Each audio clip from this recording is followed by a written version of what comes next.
Sir हमें जितना damage हुआ है हमें पता नहीं चलता है कि हम जीत गए हैं या हार गए। भारत को खुश किया है और वैसे भी अगर भारत को नाराज कर दिया जाता तो सोचे ना, फिर इन गैर मुल्की खिलाड़ियों का रोजगार छीन जाना था।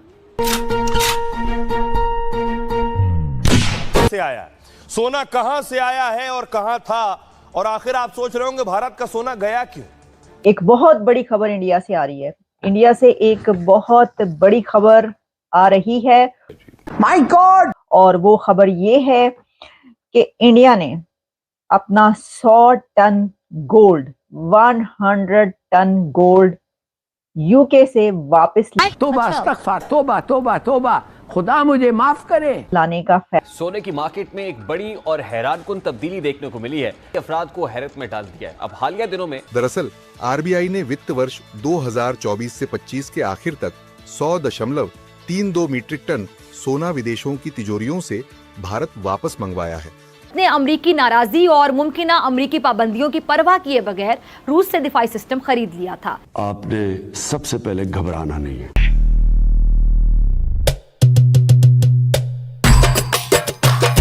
ये फैसला ऐसे समय में लिया गया है जब पूरी दुनिया में आर्थिक और राजनीतिक अस्थिरता बढ़ रही है। भारत ने ब्रिटेन को जीडीपी में पछाड़ दिया है। अब 33 साल बाद भारत का ये 100 टन सोना जो आप देख रहे हैं, ब्रिटेन से करीब 1 लाख किलो सोना वापस आ गया है। आरबीआई ने 100 टन सोने की घर वापसी कराई है। इस सोने को भारत लाने में कई महीने प्लान बनाया गया। इस प्लानिंग में वित्त मंत्रालय और आरबीआई शामिल थे, साथ ही सरकार की दूसरे विंग की भी प्लानिंग चल रही थी। 100 टन सोने को स्पेशल एयरक्राफ्ट से भारत लाया गया। इंडिया के साथ हमने मुकाबला तो हमारा बड़ा जबरदस्त है, हर सतह के ऊपर हम मुकाबला करना चाहते हैं, करना भी है। लेकिन ये जो फॉरेक्स जो एक्सचेंज है, जो रिजर्व्स हैं उनके फॉरेन एक्सचेंज के, अब ये देखें कि वो कहाँ पे चले गए हैं। ज्यादा उनका इंक्रीज हुआ है और हम माशाल्लाह कहाँ पे खड़े हैं।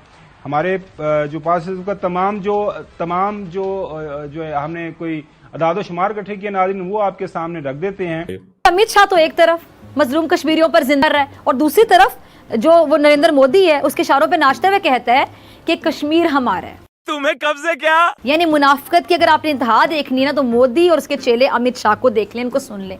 ये जो मनहूस, ये सही लफ्ज़ है मनहूस अमित शाह के लिए। कहती हूँ कि जम्मू एंड कश्मीर के पीएको को आप भारत का हिस्सा नहीं मानते हो क्या?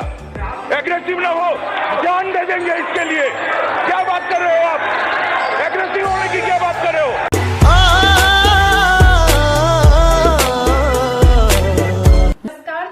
आप सब उम्मीद करते हैं आप सब बहुत अच्छे होंगे। दोस्तों आज का वीडियो काफी शानदार होने वाला है, क्योंकि आज के वीडियो में हम देखने वाले हैं कि 100 टन सोना वापस आ चुका है भारत में। और दोस्तों ये खबर काफी शानदार होने वाली है, इसलिए अगर आप मेरे चैनल फर्स्ट बार आए और अभी तक सब्सक्राइब नहीं किया है तो प्लीज सब्सक्राइब कीजिए, शेयर कीजिए, बेल आइकन ऑन कीजिए, ताकि आपको आने वाली हर एक लेटेस्ट न्यूज आसानी से मिल जाए। बात करते हैं 100 टन सोना क्या वाकई में भारत में आ चुका है? जी हाँ, आ चुका है। आरबीआई ने अपनी रिपोर्ट जारी की है जिसमें भारत का सोना आ चुका है।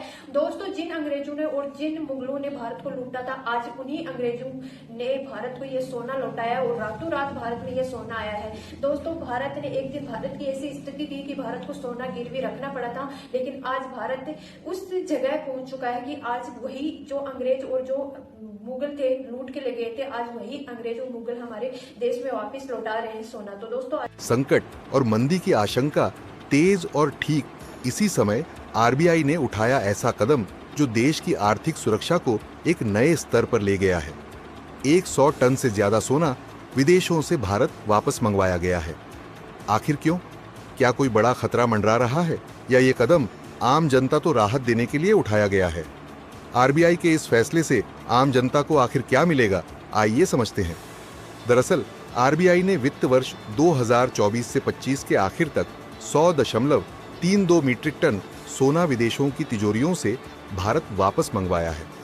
ये फैसला ऐसे समय में लिया गया है जब पूरी दुनिया में आर्थिक और राजनीतिक अस्थिरता बढ़ रही है। ऐसे हालात में दुनिया के ज्यादातर सेंट्रल बैंक अपनी संपत्तियों को सुरक्षित जगहों पर रखना पसंद करते हैं और सोना इस समय सबसे सेफ एसेट में से एक माना जाता है।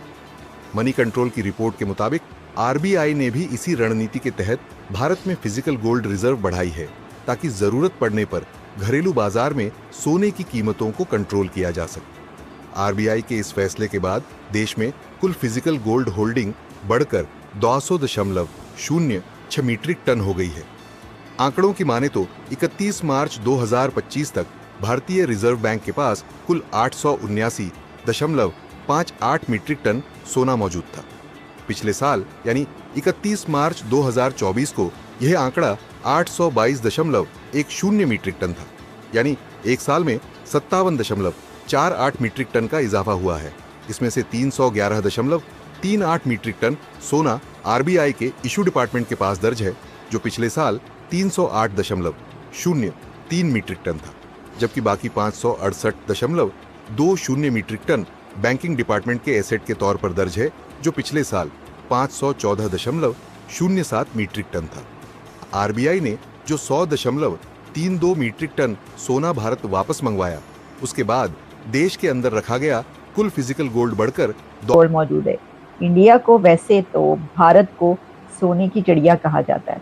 कहा क्या जाता है, जब ब्रिटिश राज था तो उस वक्त वो ब्रिटिशर्स जो थे वो सब कॉन्टिनेंट में भारत में जो पहुंचे थे वो उसको सोने की चिड़िया समझ कर ही पहुंचे थे, और बहुत ज़्यादा लूट मार करके इंग्लैंड भारत से सब कॉन्टिनेंट से सोना, डायमंड्स, गोल्ड के ज़खायर लेकर चले गए। लेकिन अब वही भारत अपना 100 टन गोल्ड वापस इंग्लैंड से लेकर आ रहा है, लेकिन ये वो गोल्ड नहीं है कि जो वो चुरा कर लेकर गए। ये वो गोल्ड है जो कि भारत का ही गोल्ड। और जैसा मैंने आपको बताया कि 91 में उस वक्त की हुकूमत ने इसको इंग्लैंड के पास रखा था। 200.06 मीट्रिक टन हो गया है। वहीं विदेशों में रखा गया सोना घटकर 367.60 मीट्रिक टन रह गया, जो पिछले साल 413.79 मीट्रिक टन था। यानी विदेशों में रखा गया सोना करीब 46 मीट्रिक टन घटा है। आरबीआई के मुताबिक बैंकिंग डिपार्टमेंट के पास जो सोना रखा गया है उसकी कुल वैल्यू 31 मार्च 2024 को 274717.27 करोड़ रुपए थी, जो 31 मार्च 2025 तक बढ़कर 431,624.80 करोड़ रुपए हो गए। यानी इसमें 57.12% की बढ़ोतरी हुई। इसमें डिपॉजिट भी शामिल है। इस बढ़ोतरी की 3 वजह हैं, जिसमें 54.13 मीट्रिक टन सोने की नई खरीद, ग्लोबल मार्केट में सोने की कीमतों में बढ़ोतरी और भारतीय रुपये की वैल्यू में गिरावट शामिल है। वैसे इस समय सबसे बड़ा सवाल ये है कि आखिर आरबीआई ने इतना बड़ा फैसला लिया क्यों? दरअसल अगर जानकारों की माने तो दुनिया में चल रही जियोपॉलिटिकल टेंशन्स के बीच आरबीआई का यह फैसला दिखाता है कि देश अब अपनी संपत्तियों को और सुरक्षित तरीके से मैनेज करना चाहता है, ताकि किसी भी इमरजेंसी में देश को किसी विदेशी तिजोरी पर निर्भर न रहना पड़े। विदेशों में सोना रखने से ट्रेड, स्वैप और रिटर्न अर्जित करना आसान होता है, लेकिन अगर कहीं वॉर या जियोपॉलिटिकल क्राइसिस हो जाए तो ये सोना जोखिम में भी आ सकता है। शायद यही वजह है कि आरबीआई ने कुछ हिस्सा वापस भारत लाने का फैसला किया है। आपको बता दें कि भारत का ज्यादातर विदेशी सोना लंदन स्थित बैंक ऑफ इंग्लैंड में जमा है। यहाँ की सिक्योरिटी बहुत टाइट होती है। इसके अलावा भारत ने कुछ हिस्सा स्विट्जरलैंड के बासेल शहर में स्थित बैंक ऑफ इंटरनेशनल सेटलमेंट और अमेरिका के फेडरल रिजर्व बैंक में भी जमा कर रखा है। अब एक और बड़ा सवाल है कि आरबीआई के इस गोल्ड वापस मंगवाने के फैसले से आम जनता को आखिर क्या मिलेगा? देखिए, आरबीआई का यह कदम सिर्फ विदेशी पॉलिसी या ट्रेड स्ट्रैटेजी तक सीमित नहीं है। भारत में जब सोना ज्यादा मात्रा में स्टोर होता है तो जरूरत पड़ने पर सरकार या आरबीआई लोकल मार्केट में सप्लाई बढ़ाकर सोने की कीमतों को कंट्रोल कर सकते हैं। इससे निवेशकों और सोना खरीदने की सोच रहे आम लोगों को फायदा हो सकता है। के अंदर 1991 में जब इंडिया ने ये गोल्ड दिया तो इंडियन अखबारों ने इसको बड़ी हेडलाइंस लगाई, ठीक है जी। और उन हेडलाइंस को अगर आप जाएं कि secret sale of gold by RBI again, तो वो बड़ा लोग कहते हैं लो जी याद है ना किस तरह, ठीक है जी। सो ये चीज़ें हैं। और वो कह रहे हैं कि वैसे भी गोल्ड की कीमतें क्योंकि दुनिया में बढ़ रही हैं, तो और हमारे पास अब स्टोरेज कैपेसिटी भी हमारे मुल्क के अंदर है, तो हमने सोचा कि अपने कुछ गोल्ड को यहाँ पे सेव करें। ठीक है जी। और आरबीआई जो है, reserve bank of India, gold ख़रीद रहे हैं, वो कॉन्टीन्यूसली गोल्ड ख़रीद के रखी जा रहे हैं, सेव किए जा रहे हैं। और वो समझते हैं कि ये हमारी डोमेस्टिक कैपेसिटी भी बढ़ेगी और दुनिया में हमारा एक मुकाम भी इसमें बढ़ेगा। और वो जिसे कहते हैं ना, किसी के घर में अपना एसेट रखने का क्या फ़ायदा, वो तो उनको फ़ायदा है। अब ये वो जिसे कहते हैं ना, इंडिया के ख़जाने में आया, पहले ये उनके ख़जाने में पड़ा हुआ था, वो इसका क्या इस्तेमाल करे, जैसे रशियंस के साथ होता है। तो मुझे नहीं पता कि मोदी जी ने किन तिजोरियों में रखा होगा यार ये सोना, क्योंकि जाहिर बात है ये भी बड़ी हिफाजत में रखा जाता है। ये समझो मुल्क की इकोनॉमी खुदा की कसम, आज 80 साल हो गए हम पाकिस्तान को आजाद हुए, पूरे पाकिस्तान में आज तक इतना सोना नहीं आया। नहीं होगा इतना, मेरे ख्याल से आधा भी ना हो।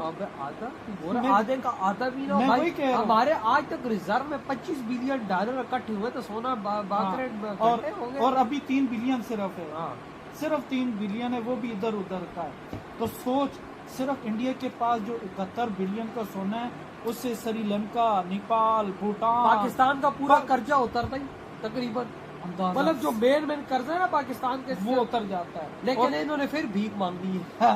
भाई जो आदत होती है उसमें तो मजबूर होता है, लेकिन आज इंडिया भाई यहाँ पे पहुंच चुका है, यहाँ पे हाथ भी नहीं आ रहा भाई।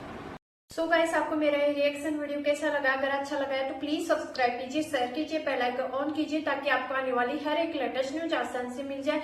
उम्मीद करते हैं आप लोगों को मेरा ये वीडियो पसंद आया होगा। पसंद आया तो ज्यादा से ज्यादा शेयर करना। दोस्तों, जैसे कि आप लोग जानते होंगे कि आरबीआई से एक रिपोर्ट आई है जिसमें भारत का 100 टन सोना वापिस आ चुका है ब्रिटेन से। और दोस्तों, जैसे ही ये खबर पाकिस्तान, अमेरिका, चाइना को मालूम लगी है, तब से इनमें खलबली मच चुकी है, क्योंकि अब भारत फिर से बनने जा रहा है सोने की चिड़िया। दोस्तों, जिन मुगलों ने और जिन अंग्रेजों ने भारत को लूट कर भारत को खोखला बना दिया था, और एक दिन ऐसा आया था कि भारत ने अपना सोना रखकर अपनी जनता को चलाया था, अपनी जनता का खर्चा चलाया था। तो दोस्तों, भारत वो सोना वापस ले रहा है, और इस खबर की किसी को कानो कान खबर नहीं पड़ी थी। 21 मार्च 2025 में ही ये सोना आ चुका था भारत में। तो दोस्तों, अब जल्द ही हमें भारत को सोने की चिड़िया देखने का मौका मिलेगा।